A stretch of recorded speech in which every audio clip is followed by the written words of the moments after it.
silkiin keessa yoo sin jalaa bade sababa Gmail keessaniin qofa silkii keessan track gootanii akka deeffachuu dandeessan ni beektu.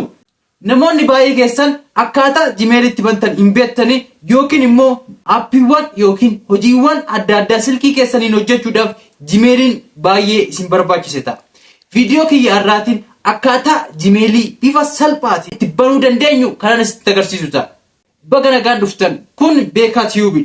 Channel kiyya kana subscribe gochuu fi video kiyya kana like gochuudhaan maatii bareeda kanatti makamuu ni dandeessu. Kana gochuudhaafis karaa aappii Gmail kan jedhamu kana asirratti argitan kana irratti ni deemna.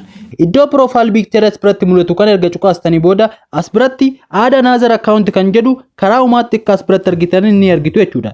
Yeroo tokko gadi cuqaasuudhaan asbiratti Google kan jedhu ni filachiisa. Isii kan gubbaa jiru Google kan jedhu kana tuqaasuudhaan karaa xiqqoo ishii tursiisuudhaan karaa kanatti nu fidaa jechuudha. Asbira kan paatarni silkii keessan itti galchaa yoo ashaaraa ta'e ashaaraa keessan itti galchaa nuun jedha jechuudha.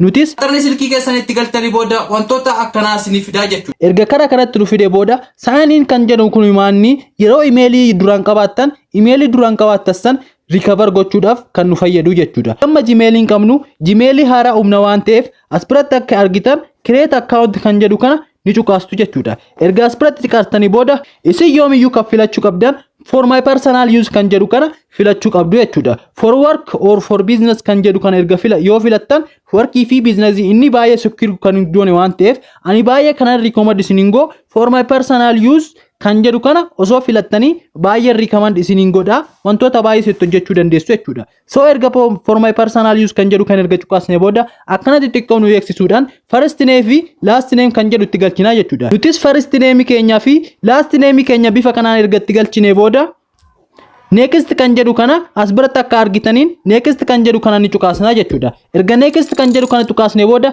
asbiratti month day year gender isiniin jedha jechuudha. Asbiratti kan dagachuu hin qabne monthii keessan yookiin gender wantoota asbiratti galchitan kana sirriitti qayyabachuu qabdu jechuudha. Yeroo tokko yeroo email keessan recover gootan silkii biratti keessan yeroo recover gootan month fi birthday keessan isin gaafachuu waan danda'uuf asbiratti sirriitti kan sirriitti yaadattan wannoo jechuu hin dagatina jechuudha. Kana san guutuu qabdan akka biyya alaatti malee akka keessanitti akka Itoophiyaatti guutuu hin qabdanii jechuudha. Bifa kanaan erga guuttanii booda genderii keessanii isa dhugaa erga galchitanii booda asbiratti next kan jedhu karaa garjallaatiin isinii dhufa ishiinu cuqaastu. Erga ishii karaa kanaan cuqaastanii booda create an Gmail address isiniin jedha. Asbiratti yoo barbaaddan kan silkeech automatically maqaa bantaniin kan isinii baasuu danda'u asbiratti isinii fida. Garuu yoo isin barbaaduu baattanii brandii mataa keessanii uumuu barbaaddan ofii keessanii Gmailii maqaa barbaaddanii galchuu ni dandeessu jechuudha. Garuu ammaaf baay'ee barbaachisaa waan hin taaneef Beekaa Tube 79 kun bareeda kan inni naa uume waan ta'eef ishii lammaffaa kana tuqee next kan jedhu karaa garjallaa kana cuqaasaa jechuudha. Bifa kana ergan cuqaase booda asbiratti passwordii create strong passwordii keenya wannoo jechuu qabna. Passwordii kana kan akka irraafachuu hin dandeenyetti aatiitti daballee maqaa keenyas wal keessa maknee lakkoofsas wal keessa maknee passwordii kana galchuu ni dandeenya jechuudha. Erga passwordii keenyatti galchine next kan jedhu kana tuqne booda review your account info jennaa jechuudha. Bifa kanaan maqaa akkanaatiin isinii banee kinootinni review godhaa isiniin jedha jechuudha. Bifa kana erga nu fidee booda asbiratti karaa garjallaatiin next kan jedhu kana yoo isinitti mul'ate ta'e ishii nu tuqaasna jechuudha.